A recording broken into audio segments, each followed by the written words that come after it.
I've been in crypto for almost 10 years, and if I've learned one thing in my 10 years of crypto, it is that if you can understand the narratives and you invest in the narratives that pump, that is how you'll end up making money in crypto, because crypto is actually all about investing in the right narratives. And I've seen people in crypto that have invested but not invested in the right narratives. And what I realized is that that is the difference between building a portfolio and building a life-changing portfolio. And so when we look at the markets in dips like this, the important thing is to adjust your portfolio to where you think the puck is going. There's that saying that says, skate to where the puck is going, and investing in crypto is exactly the same thing. You need to be investing where the puck is going.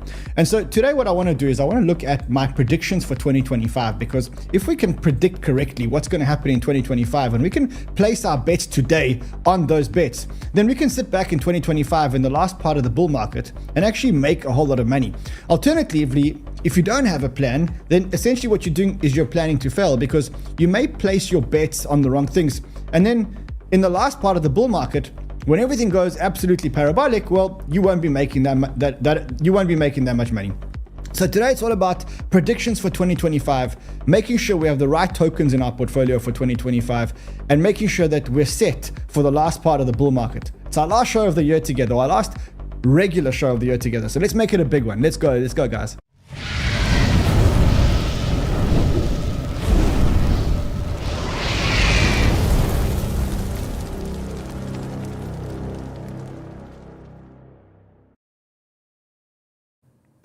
It is hard to believe that this is the last show that I'm going to be doing in the studio for the rest of the year. This is the last one we're going to be having together. Probably done 300 shows or so this year with you guys. It's been absolutely amazing. I think we've achieved a lot as a community, and I'm really proud of everyone. I'm really proud of what we've achieved. I think we've had the biggest year. I mean, on Banter side, we got to 1.136 and still going up million subscribers. And if you're not already subscribed, well, this is your last chance to do it while we're here at the office. I also thought, since this is the last show that we're going to be doing from the studio together, it's probably a great show to actually reflect on what happened in 2024 and then make some predictions for 2025. And that's how I wanted to use the last show today. So I'm going to go through what happened in 2024. I'm also going to make 11 predictions for 2025, and I'm going to show you with each prediction which tokens are the ones that are going to run so that you can prepare your portfolio. So if that sounds good to you, and if you've been here the whole year, and if I've managed to make an impact on your investing, smash the like button. Let's try and make this show the most liked show of the year. Let's try and make this the #1 liked show of the year. And let's end off on an absolute bang. As I say, I'm so proud of what we've achieved together as a community. And I want to come back next year motivated, ready to ride the last couple of months or last year of the bull market, and to really make life-changing money. So if that sounds good to you, obliterate the like button. And let's start reflecting on what happened in 2024. And I must say, I do think that 2024, OG Banter, I know you've watched every show. Nick Gaston's also watched every show, and there's a whole lot of others that have watched every show, and I'm really happy that you guys are here. Anyway, let's talk about 2024. And I think what's important is to, even though when we look at the markets right now, and we're having a slight dip towards the end of 2024, I think it's important for us to understand what we've achieved in 2024, because I think that 2024 was the most pivotal year in crypto's history since the beginning of the industry. I think even though we look at the charts, and the charts are showing us that Bitcoin's gone up 113%, which is very respectable, I think we need to look under the hood to understand what we've achieved this year. And I think the first thing that we need to look at is, for the first time in crypto's history, we have a crypto president. This afternoon, I'm laying out my plan to ensure that the United States will be the crypto capital of the planet and the Bitcoin superpower of the world, and we'll get it done. If crypto is going to define the future, I want to be mined, minted, and made in the USA. It's going to be. It's not going to be made anywhere else. And if Bitcoin is going to the moon, as we say, it's going to the moon, I want America to be the nation that leads the way. And that's what's going to happen. I pledge to the Bitcoin community that the day I take the oath of office, Joe Biden and Kamala Harris's anti-crypto crusade will be over. It will end. It'll be done. It'll be done. On day one, I will fire Gary Gensler and appoint a new SEC chairman. So I don't know how long you guys have been here, but I can tell you that since I've got you, the idea of a crypto-friendly government in the United States, the biggest superpower of the world, is something that I haven't even dreamt of. And here we are today. And actually, Trump's already fulfilled his first promise because he didn't even need to fire Gary Gensler, and he already appointed someone who is exceptionally pro-crypto. This is 𝗤𝗥𝗢𝗧𝗏. He is the new chair of the SEC. He's replacing Gary Gensler, which was probably the worst chair of the SEC, and definitely the worst for crypto. But 𝗤𝗥𝗢𝗧𝗏 is a crypto guy, and he was even on a podcast which was entitled "Keep Your Government Hands Off My Crypto," one of the best podcasts that I've actually seen in a long time. So I think the first thing that we have to reflect back on is the fact that we've managed to get rid of 4 years, and even much longer, but 4 years of real hatred from the administration towards crypto, and we've now got a pro-crypto president, we've got a pro-crypto Congress, we've got a pro-crypto Senate, and now we've got a pro-crypto head of the SEC. And I think that there's a lot that's actually going to come out of it. And I agree with this tweet here from 𝗥𝗢𝗕𝗏𝗧𝗏 who says, it's impossible to express the magnitude of the shift we're likely to see at the SEC run by 𝗤𝗥𝗢𝗧𝗏. Crypto has literally never ever existed without an overhang of uncertainty and hostility from US regulators. This moment is a regulatory singularity before a new dawn and a new era for crypto. So I think it's important to understand that. I also think that it's important to reflect on the fact that we managed to onboard Wall Street into crypto. Ever since I got into crypto, the big holy grail was, can we get Wall Street to actually get into crypto? And in 2024, through the Bitcoin and the ETH ETFs, I think we've managed to onboard Wall Street quite well. In fact, if I look at the stats, we've had the most successful ETF by country mile. Not only that, even though the gold ETFs have been going for longer than 20 years, the crypto ETFs, in less than their first year of existence, have now overtaken the assets under management that the gold ETFs have. And so I think we've done a fantastic job of bringing Wall Street into crypto and creating a FOMO in Wall Street crypto. And I think we should be really proud of that. We've got a Bitcoin ETF that has an AUM of 113 billion. We've got very high we have very high AUMs on the ETH ETFs. So I think we need to celebrate the fact that we've managed to bring on Wall Street in 2024. The next thing that we did in 2024 was we proved that we could create digital value really fast and really cheap, and we could send it and trade that digital value really fast and really cheap. And we did it with meme coins, and of course Solana was the biggest custodian, and we all know exactly how big the meme coin frenzy has been.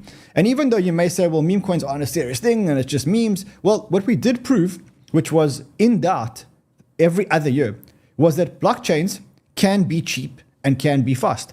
And they can be accessible for everyone to use and to create digital value, send digital value, and trade digital value. And that's a big thing, because if I take you back to 2023, when ETH was the biggest blockchain or the biggest smart contract blockchain, there was a big doubt as to whether we could get a fast, cheap, decentralized blockchain. And in 2024, we managed to prove that we can create digital value really quickly, no matter who you are and no matter where you are in the world. And you could trade that and you could create huge money. And so I think that that's a big thing that we have to celebrate in 2024. Another thing is, I think we cleaned out the trash. All the people we had Celsius, Alex Mashinsky being sentenced or is going to get sentenced. He's been convicted. You got Sam Bankman-Fried, and all the old clouds that we had over crypto basically now are off our heads. Lastly, I think something that we need to celebrate in 2025 is the fact that we managed to change the FASB accounting rules to allow people or allow companies to easier hold Bitcoin on their balance sheets. In the past, if a company in the United States wanted to hold Bitcoin on their balance sheet and the price of Bitcoin went down, they would have to mark it down. If the price went up, they wouldn't be able to mark it up again, which meant that from an accounting point of view, if you were a listed company, holding Bitcoin on your balance sheet could only lead to your earnings going down. And that's not really good for companies. And so in 2024, in fact, right now in December 2024, the accounting rules changed, and now companies can mark Bitcoin to market, which means that when Bitcoin goes down, they mark it down, and when Bitcoin goes up, they mark it up. And that cleared the way for more companies to get Bitcoin on their balance sheets.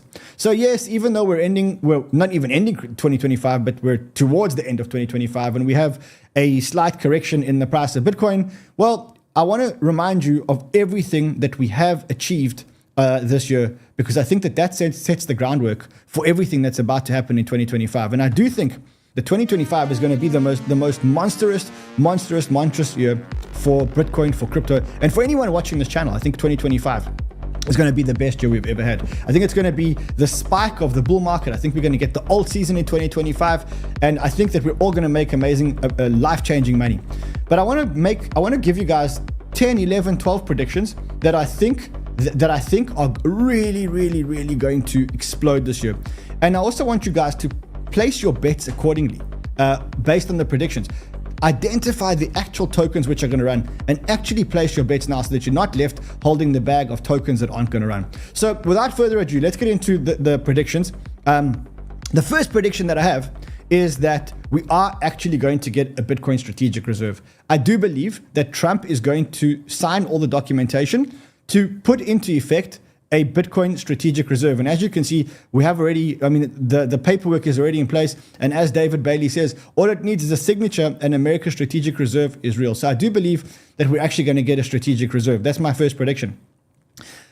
I do, however, believe that the amount of Bitcoin that go into the strategic reserve in 2025 is going to be disappointing. So I think we're going to get the paperwork and we're going to get the structure to set up a strategic reserve, which, by the way, I think is going to take a lot more than we actually expect. But I think the way that the US take on the strategic reserve, I don't think that they're going to go out and buy 5% of the Bitcoin out there. I do believe that they're going to hold all the existing Bitcoin, and maybe they're going to add some more Bitcoin, but I don't think that they're going to go out and get 5% of the Bitcoin. So that's the first prediction. But the second prediction actually feeds from the first prediction. The second prediction is that regardless of whether the US does it, I do believe that other countries are going to preempt the US, and the game theory is going to kick in, and we're going to get a whole lot of other countries actually starting to hold Bitcoin. And to that effect, it could be Russia, it could be Japan, it could be Poland. We've heard all of those guys speak about it. And today, actually, we heard that the United Arab Emirates actually already hold $40 billion in Bitcoin. So this could mean that the Arab countries are already starting to buy Bitcoin. And so my second prediction is that regardless of whether the US actually implement a strategic reserve or not, or whether they buy a lot in the strategic reserve, I do believe that other countries will start to accumulate Bitcoin, and 2025 will be a pivotal year for nation states actually buying Bitcoin. 2024 was the year where institutions started to buy Bitcoin. 2023, 2022, 2021 was retail investors and hedge funds. I think 2025 is the year of countries, where countries, sovereign nations, are going to start to get Bitcoin. And so I think that with that in mind, you need to have Bitcoin in your portfolio for 2025. That's for sure. I think that the next prediction that I have is that regardless of countries or the US, I believe that more companies are going to put Bitcoin on their balance sheets. I mentioned to you that in 2024, we managed to change the FASB, the Financial Accounting Standards Board, change the guidelines for accounting for disclosure of crypto assets. So I believe with this rule change, allowing companies to hold their balance sheet, the Bitcoin on their balance sheet at market, which means that when the prices go down, they mark it down, and when the prices go up, they mark it up. I believe that in 2025, we're going to see some big companies add Bitcoin to their balance sheet. Now, there are, of course, companies already on the stock exchange that have Bitcoin on their balance sheet. MicroStrategy is one, Tesla is another, SpaceX not on the stock exchange, but does have Bitcoin on their balance sheet. I know Marathon and Riot and Hut8 and all of those have Bitcoin on their balance sheets. But I actually think that we're going to get a big company doing it. I don't think it's going to be Microsoft or Amazon, because both of those have been pitched, and we kind of know that those pitches were cheeky shareholders trying to get it on the agenda because they found a way to get it on the agenda. But I do believe that when you look at the companies that got the biggest cash piles, you look at Amazon, Apple, Alphabet, Microsoft, Meta, General Electric, United Health, Elevance Health, Ford, Nvidia, Tesla. I do believe that one of those companies will set in motion we'll start putting Bitcoin on their balance sheets between now and the end of 2025. So I do believe that that's going to happen. And you can see that the amounts of money that these guys have got is quite huge. But I think that will start a trend in Wall Street. And I think that 2025 is the year when it actually happens. Cool. So that is companies putting Bitcoin on their balance sheet. I also believe as so my first prediction is we'll get the strategic reserve. My second prediction is that we'll get more countries. The third one is we'll get more companies. And I think my fourth prediction is that we're going to get a whole lot of ETFs in crypto. I think that with the change in guard at the SEC and people like Paul Atkins coming in, and people like Caroline Crenshaw, who was supposed to get re-elected, but basically they decided that they weren't going to vote her back in or renominate her for a position. With all the resistance out, I think that the SEC is going to be much more friendly towards crypto. And I think one of the things they're going to do is they're going to approve a whole lot of ETFs. And that's going to unlock a whole lot of Wall Street money into a whole lot of new avenues in crypto. Now, the type of ETFs that I think we're going to get, I think we're going to get mixed Bitcoin and ETH ETFs. I think we're going to get crypto top 10 ETFs. I also think that we're going to get a Solana, XRP, and maybe an HBAR and LTC Litecoin ETF. This tweet from 𝗙𝗥𝗢𝗙𝗧 says, SOL XRP ETFs may arrive after Litecoin and HBAR. I don't believe that. I think we're probably going to get a Solana ETF first and maybe an XRP ETF. I think Solana comes first, but I've heard some whispers on the inside that maybe XRP comes first. But I do believe that we're going to have a whole lot of ETFs that are basically going to be coming through. And I think it's going to be the year of the ETFs. And I think we're going to get a whole lot of exotic ETFs. So ETFs with options, ETFs with long short, ETFs with, I think crypto is going to become very, very, very, very, very institutionalized. And so I think you need to be holding the tokens that you think are going to be there for the ETFs. For that list, probably XRP is a good one, even though I'm not going to be holding any XRP. Solana is probably a great one to be holding. I'm not going to be holding any Litecoin or HBAR, but I think for me, my biggest bet is I'm going to be betting on Solana, and I'll show you in a few seconds why I think Solana is the one for me. So that is the new SEC. I also think that with the new guard in place and a more friendly SEC and David Sachs, who is on the all-in pod, and he's a technologist through and through, and he's a Silicon Valley investor through and through, and he's actually a crypto guy and a Solana guy through and through. I think with him, with people like 𝗕𝗬𝗕𝗏, with him like Paul Atkins, I think there's going to be a flurry of utility tokens happening in the United States. I think that we're going to have a utility token boom in the United States because I think we're going to get favorable regulation for utility tokens. Up until now, there's no such thing as a utility token in the United States. And the SEC basically treat them as securities. And that's why it's been so bad for American protocols. But I think that now, with the SEC becoming more friendly and with a crypto and AI czar, I do believe that we get a boom of utility tokens in the United States. And I think that the biggest gainers out of this utility token boom in the United States are actually going to be ETH and ETH-related tokens. And the reason why I say that is because if you think about the regulation that's happened in the United States, because ETH was the first, there were lots of protocols that sprung up in the United States which were ETH protocols. And they all got attacked by the SEC. I mean, one of the examples was when Uniswap wanted to do a fee sharing proposal. Well, the SEC gave them a Wells notice. And there's many, many others. So I think the biggest gainer from this greater regulation is actually ETH. And as this tweet says, Paul Atkins, David Sachs, together combined, I do think will be very, very bullish for ETH protocols, specifically ETH protocols that originated in the United States with US founders, because I think Trump's going to want to make it much more United States centric. And so I think that the tokens that you need to look at is you need to look at American tokens that have been around and maybe were threatened by the SEC or scared to do things with because of the SEC. I think there's going to be a boom for those tokens, and I think we're going to get utility token regulation in the first part of the year. The next thing that I think are going to happen is actually linked to that. I think that because of that, what we're going to get is we're actually going to get fee sharing fee sharing by protocols in specifically the United States. What do I mean by that? Well, you'll remember or you'll know that most tokens that we have in crypto actually have no value because all they are is governance tokens. And the reason why they're governance tokens is because people were scared that the minute you put fee sharing on, which allows the protocols to share the fees of the protocol with the users or with the token holders, that actually makes the token a security, as per the old SEC. And so many projects actually ran away from this, and they said, look, we can't switch on revenue sharing. And the reason why tokens like the Uniswap token have such obscene market caps, despite the fact that theoretically they don't have any real value, this has a $14 billion fully diluted market cap, is because the market is betting that one day they will take the protocol fee switch and they'll switch it on, and they won't get taken down by the SEC for doing that. And I think that 2025 is going to be the year where we actually get free sharing proposals. You'll remember that Uniswap did this, and that caused a massive DeFi boom in 2024, but then the SEC gave them a Wells notice, and they had to pull back on that. I think that 2025 is the year of revenue sharing.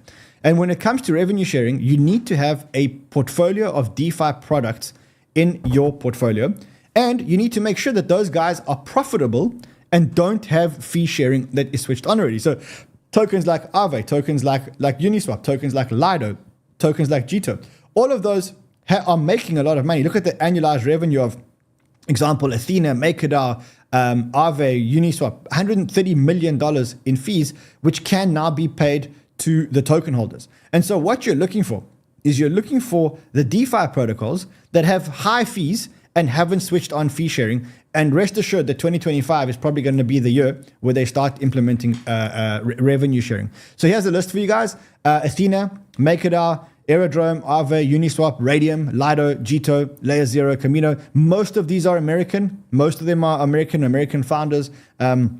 Most of them have, or all of them have very, very, very high revenues. And as you can see, not all of them have their revenue shares actually switched on. So I think 2025 is the year where we actually get revenue sharing switched on by these protocols. All right, the next prediction that I have is actually linked to stablecoins. I do think 2024 was a magic year for stablecoins. And if you think about blockchains, one of the biggest applications that we've created for blockchains is the ability to send stablecoins from one person to another around the globe, right? That is the biggest application of blockchain so far. The biggest applications in the last 10 years of blockchain is actually the ability to send fiat-backed coins from point A to point B quicker than a bank can do it. And if you look at the stablecoin market cap, I'm happy to report that on our last show of the year, we've actually broken the $204 billion market cap for stablecoins. And so I think stablecoins are going to be a massive use case for crypto in 2025. I think it's going to be probably the biggest use case for stablecoins. I think we're going to get stablecoin regulation, for one.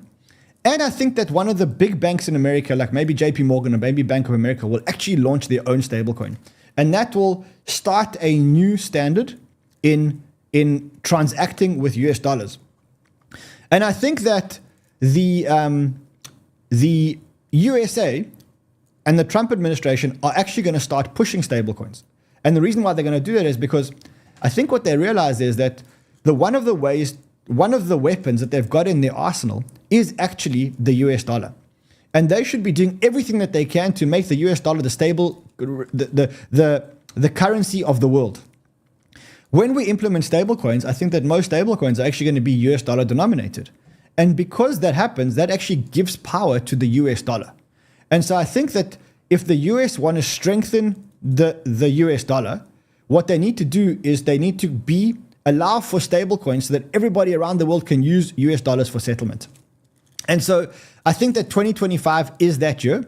And I think that all the stablecoin protocols will actually land up making money. So which protocols do you want to be in? The first one that you want to be in, I think, is Curve, because what Curve allows people to do is it allows people to trade their stablecoins, to switch between stablecoins. So one of the ones that I'm looking at here, which I've told you guys for quite a while, is I'm investing a lot of money in Curve, because Curve is the protocol that allows people to trade stablecoins amongst each other. Another one is Athena, because Athena is the only non-USD but USD denominated stablecoin, which is not backed by US dollars. There's another protocol called Usual Protocol, which we've spoken about for a while, which is the equivalent of USDT, but decentralized, which shares its revenue with its holders. So Usual Protocol is another one. Athena, Usual Protocol, Curve, all those ones are great stablecoin plays, because right now the stablecoin market is dominated by USDT and USDC, Circle and Tether. And both of those are centralized companies where we can't share in the revenues. And that's why I think Usual Protocol, even though it's got quite a high fully diluted valuation, is a pretty good protocol to actually be investing in. Cool, so that is what I think about stablecoins. And that brings me to the next prediction, which is, I think, I've lost track. I think it's prediction number 8.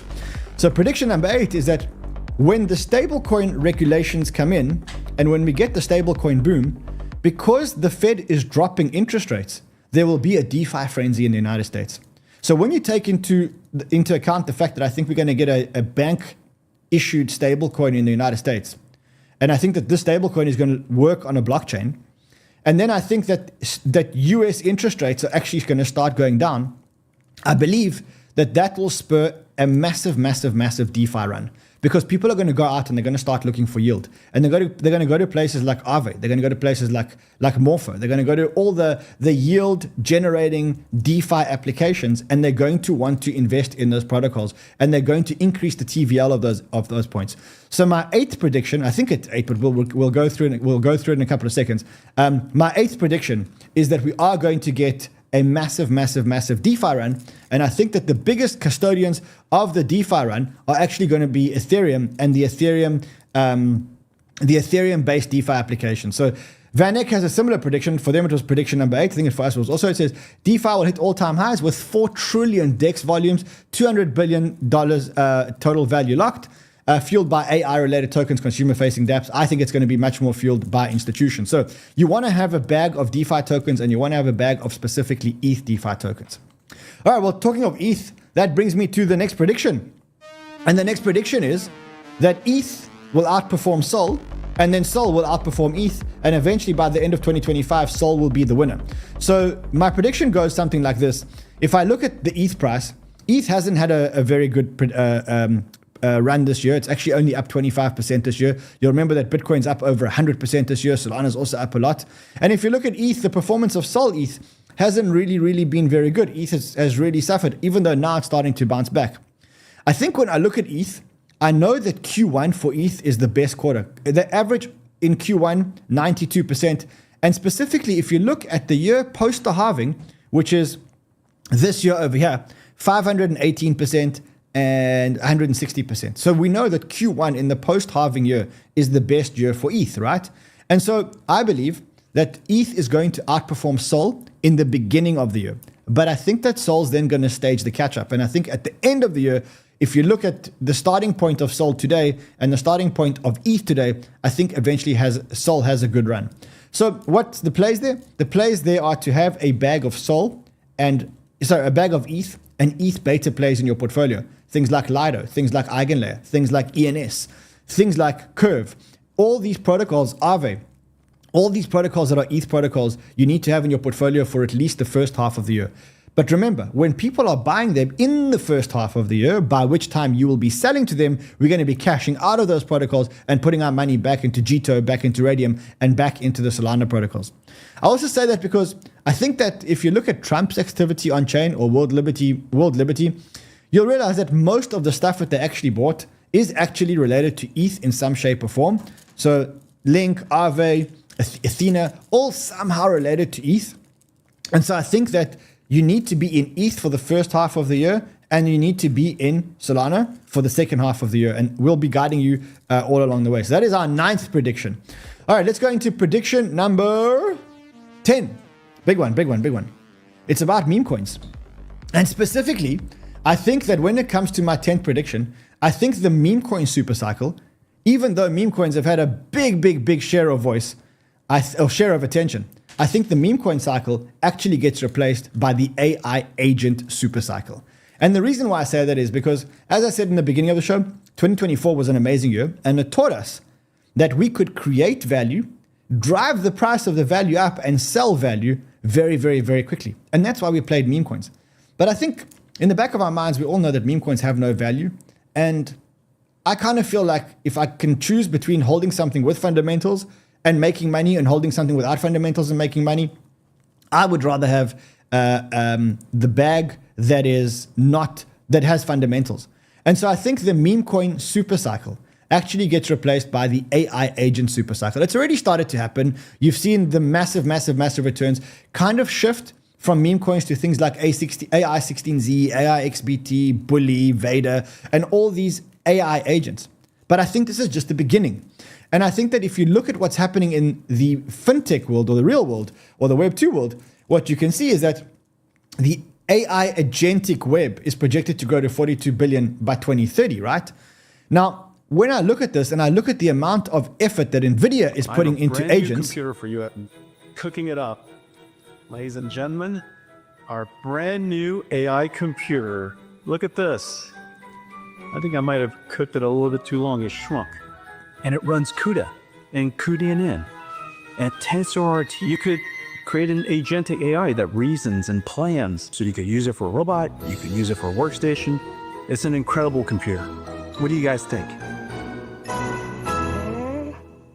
So I think that with this in mind, and you can see NVIDIA is putting a lot of effort into AI agents. And the reason is because soon we're all going to have agents just doing everything we need to do. Booking vacations, booking everything for us, building spreadsheets for us. The way that you interact with the web today is through apps. The way that you're going to interact with the web in next year is going to be through agents. You're never, ever going to use an app at some point. At some point, you're just going to talk to an agent, and the agent's going to do everything for you, right?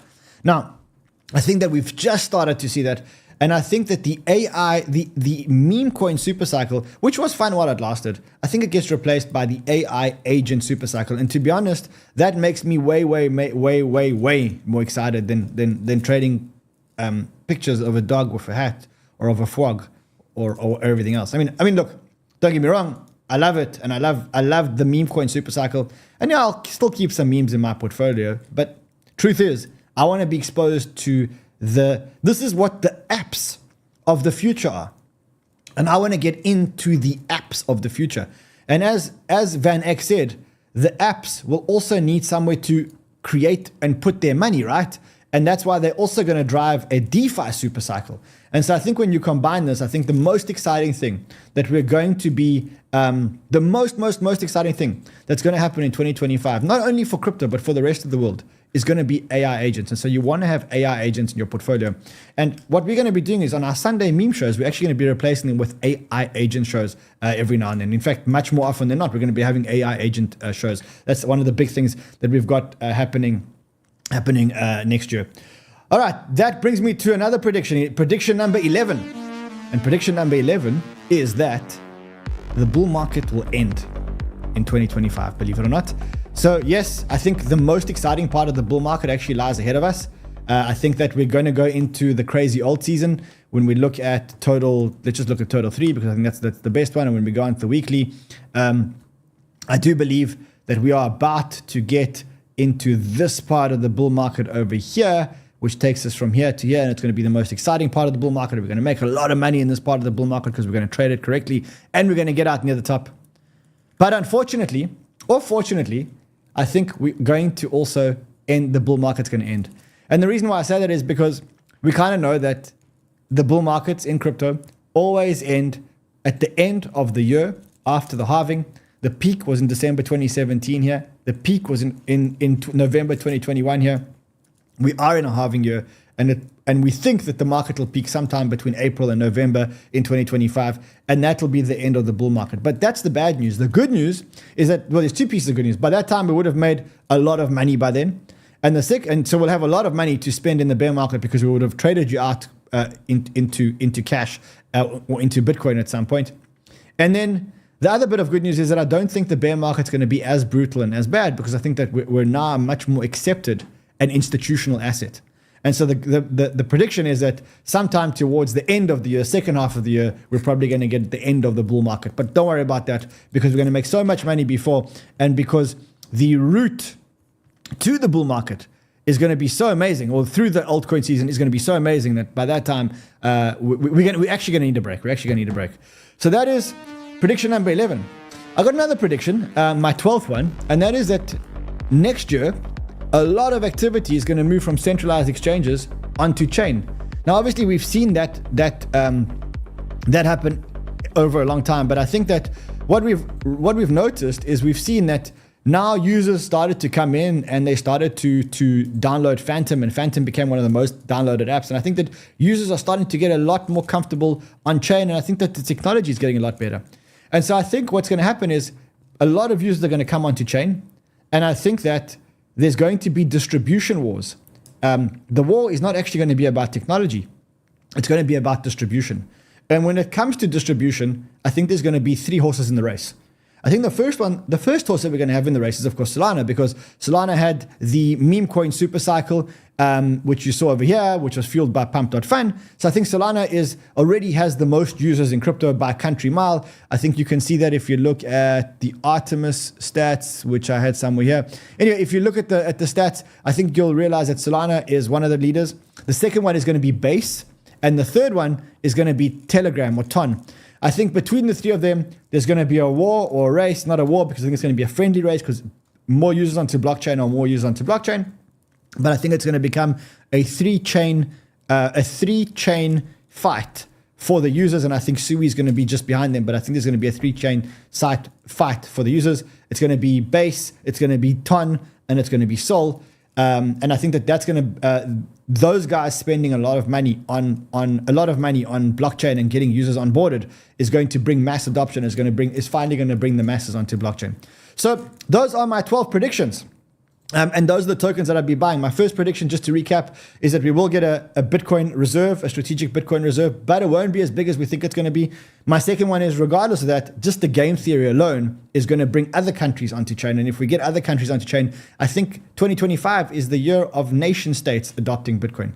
My third prediction is that we're going to get more companies putting more Bitcoin on their balance sheets. I hope that it's going to be one of these companies over here, but obviously I don't have that much of a crystal ball. Fourth prediction is that we're going to get a whole lot of new ETFs in the market, maybe an XRP, maybe a Solana ETF before end of 2025. My fifth prediction is that we're going to get a utility token boom, specifically in the United States because of the friendly SEC. My sixth prediction is that revenue sharing will happen, and the revenue sharing protocols will benefit a lot, and there is a list of those things, of those protocols. My seventh prediction is that we're going to get stablecoin regulation, and that a US bank is actually going to launch its own stablecoin, and that's going to drive stablecoins like crazy, and that's going to also cause DeFi to run. My next prediction, my eighth prediction, is that ETH is going to outperform SOL in the first half of the year, but then SOL is going to outperform ETH in the second half of the year. My 10th prediction is that the meme coin super cycle will be replaced by the AI agent super cycle. And so I'm going to trade out of my memes and I'm going to trade into AI agents and try and keep a much bigger bag of AI agents than meme coins. I'm not going to get rid of all my meme coins. And then I think that the bull market, unfortunately, will end. And before it does, I think there are going to be some big distribution wars between Ton, Solana, and Base, all of which I think you need to have in your portfolio. So with that, that is our last show for the year done. I will see you guys again next year. I wish you guys an amazing... First of all, thank you for all the love and support that you guys have given us. We're going to be back here next year. We're going to be bringing you guys much more crypto love and much more crypto wisdom. Also, if there are things going on, I'm going to be available on Twitter. I'm also going to be available in Frontrunners. I'm at CryptoManRun on Twitter. If there's anything massive going on in the market, I'll definitely switch on the computer and just bring you guys an update. Otherwise, I'll see you guys again in January, believe it or not. Until then, stay safe and trade well, my friends.